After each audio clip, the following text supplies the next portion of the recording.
TPCC minority spokesperson Syed Nizamuddin ने opposition जमातों BRS और बीजेपी कायदीन को तरक्याती कामों का हिस्सा बनने, अवाम और मीडिया को गुमराह करने से गुरेज करने का मशवरा दिया है। टीपीसीसी माइनॉरिटी तर्जुमान सैयद निजामुद्दीन ने 4 शंबे को गांधी भवन में एक प्रेस कॉन्फ्रेंस से खिताब करते हुए मलकाजगिरी के बीजेपी एमपी ईटेला राजेंद्र पर सख्त तनकीद की और कहा कि उनकी असलियत अयां हो गई है। उन्होंने याद दिलाया कि बीआरएस के दौरे इख्तिदार में कई स्कीमात पर अमल दरामद नहीं किया गया, लेकिन आज उस पर कोई तवज्जो नहीं दे रहा है। सैयद निजामुद्दीन ने कहा कि अपोजिशन में रहने वाली कांग्रेस ने कभी गैर अखलाकी गुफ्तगू नहीं की, लेकिन जब से कांग्रेस बरसरे इख्तिदार आई है, बीजेपी और बीआरएस के कायदीन गैर अखलाकी तबसरे कर रहे हैं। माइनॉरिटी लीडर ने कहा कि सियासत इंतखाबात से कबल ही की जाएगी। दोनों जमातों को फिलहाल तरक्याती कामों का हिस्सा बनना चाहिए। उन्होंने कहा कि हुकूमत की फलाही स्कीमात को मीडिया के जरिए अवाम तक पहुंचाया जा रहा है, लेकिन बीआरएस और बीजेपी कायदीन मीडिया और अवाम की तवज्जो हटाने का काम कर रहे हैं।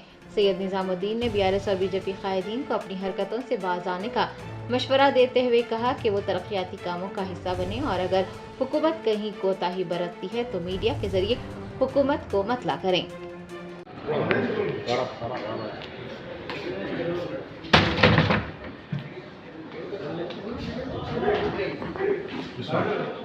कांग्रेस पार्टी अच्छे स्कीम्स के साथ काम कर रही है। पिछले 18 महीने से 200 यूनिट करंट फ्री, 500 रुपये में सिलेंडर, 500 रुपये बोनस, फ्री बस और 60,000 नौकरियां, बारीक चावल। इस देश के अंदर कोई गरीब भूखा नहीं रहना, इसीलिए Congress party UPA government food security bill लाई थी। उसी को बेस करते हुए राहुल गांधी जी के इंस्ट्रक्शंस पे तेलंगाना के चीफ मिनिस्टर रेवंत रेड्डी साहब बारीक चावल जो है गरीबों को 6 किलो चावल देने का काम शुरू किया है।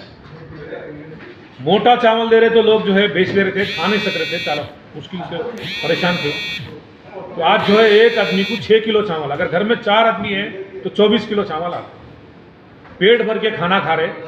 ये बीआरएस के बीजेपी के लीडरों को बर्दाश्त नहीं हो रहा। इनके अपने जाती प्रॉब्लम्स है, चाहे वो बीजेपी के पार्टी के अंदर हो या बीआरएस पार्टी के अंदर हो। बीजेपी के अंदर तो जो है पिछले 1 साल से फुल टाइम प्रेसिडेंट नहीं दे सके, क्योंकि किशन रेड्डी और ईटाला राजेंद्र के बीच में लड़ाई चल रही। वो तमाम चीज़ों को देखते हुए ईटाला राजेंद्र बहुत फ्रस्ट्रेशन में है, क्योंकि उनको प्रेसिडेंट नहीं आया बोलते।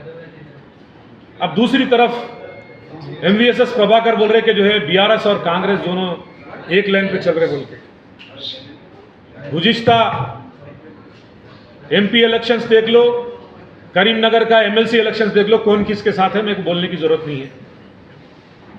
बीआरएस पार्टी के अंदर केटीआर जी, कविता जी, हरीश राव जी, संतोष राव जी, कैडर कंफ्यूजन में है किसके साथ जाना। केटीआर के साथ जाना, हरीश राव के साथ जाना, कविता के साथ जाना, संतोष राव के साथ जाना।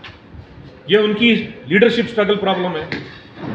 अपने प्रॉब्लमों को छुपाने के लिए कांग्रेस पार्टी पे जो बेहतरीन स्कीम्स के साथ रेवंत रेड्डी साहब जो बारीक चावल दे रहे और जितने भी 60,000 नौकरियां दिए और आने वाले दिनों में 12,000 पुलिस डिपार्टमेंट में नौकरियां देने वाले हैं, ये तमाम चीज़ों को लेकर वो एक फ्रस्ट्रेशन का शिकार होके, एहसास से कमतरी का शिकार होते हुए कांग्रेस पार्टी पे टारगेट करते हुए ईटाला राजेंद्र तो तेलंगाना के चीफ मिनिस्टर रेवंत रेड्डी साहब पे टारगेट कर रहे। अरे इतनी घटिया लैंग्वेज उन्हें यूज कर रहे। डेमोक्रेसी है आपको बोलने का, लेकिन इसका मतलब ये नहीं है कि आप अंडर डेमोक्रेटिक पॉलिसी इसको आप अपनाते हुए अनपार्लियामेंट्री वॉइस शूट्स करते हुए इस तरह की बात करना किस हद तक एक सही है बोलिए। आप आज आप मेंबर ऑफ पार्लियामेंट है, आपको आवाम अच्छा समझती थी, लेकिन इंसान की अंदर की जो फितरत है ना, वो एक दिन बाहर आना है। पहाड़ इधर से उधर हट गया वो तो यकीन कर लेना, फितरत कभी किसी की चेंज हुआ वो तो यकीन नहीं कर सकते। वैसे हालात के अंदर आप जो है ईटाला राजेंद्र की असलियत बाहर आई। मैं एक ही चीज बोल रहा हूं, तेलंगाना की पब्लिक जो है 10 साल बीआरएस को मौका दी। 10 साल में 90% जो स्कीम्स दिए थे वो स्कीम्स कामयाब नहीं हुए, लेकिन हम उसके बारे में आज बात नहीं कर रहे। उस वक्त जो है कांग्रेस पार्टी अपोजिशन में थी, हम लोग कभी अनएथिकल बात नहीं करें, हम एथिकल प्रैक्टिस करें, एथिकल बात करें। आज पिछले 18 महीने से मैं देख रहा हूं, चाहे वो बीजेपी हो, बीआरएस हो, वो लोग अनएथिकल बात कर रहे हैं, अनएथिकल प्रैक्टिस कर रहे हैं। वो लोग टेंशन में है गवर्नमेंट चले गई तो। कांग्रेस पार्टी को तेलंगाना की पब्लिक 5 साल के लिए मौका दी। अगर कुछ पॉलिटिक्स करना है तो इलेक्शन के सामने करेंगे, डेवलपमेंट का हिस्सा बनो। मैं इस मीडिया के जरिए अपोजिशन लीडर्स को, बीआरएस लीडर्स को, बीजेपी लीडर्स को एक ही बोल रहा हूं, इलेक्शन के सामने पॉलिटिक्स खेलेंगे, माइंड डाइवर्शन गेम खेलना चाह रहे हैं, इलेक्शन के सामने खेलो। आज अवाम को जो गवर्नमेंट के जानिब से जो स्कीम जानी है, वो स्कीम हम मीडिया के जरिए जमीन तक पहुंचाते, मीडिया का अटेंशन डाइवर्ट करने के लिए आप काम कर रहे हैं। इस तरह की जो हरकत जो बीआरएस लीडर हो या बीजेपी लीडर कर रहे हैं, अपने तरफ अटेंशन लाने का, गवर्नमेंट की जो स्कीम्स को मीडिया के जरिए जो हम पहुंचाना चाहते हैं, वो मीडिया को अटेंशन को डाइवर्ट करने का जो काम कर रहे हैं, आप लोग बाज आ जाइए।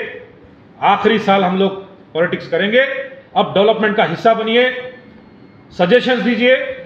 अगर हम कहीं गलती कर रहे हैं तो मीडिया के जरिए आप आके बोलिए, और जो है हम गलती सुधारने के लिए तैयार हैं। कांग्रेस गवर्नमेंट ओपन है सबके लिए, अगर कोई हमारे को सजेशन देना चाह रहा तो हम सुनने को तैयार है, लेकिन पॉलिटिक्स खेल के आवाम को जो है गुमराह करने का काम ये बंद कर दीजिए, क्योंकि कांग्रेस पार्टी अच्छे काम लेके आगे चल रही है। आगे भी जो वादा करे वो पूरा करेंगे, कांग्रेस पार्टी का ये वादा है।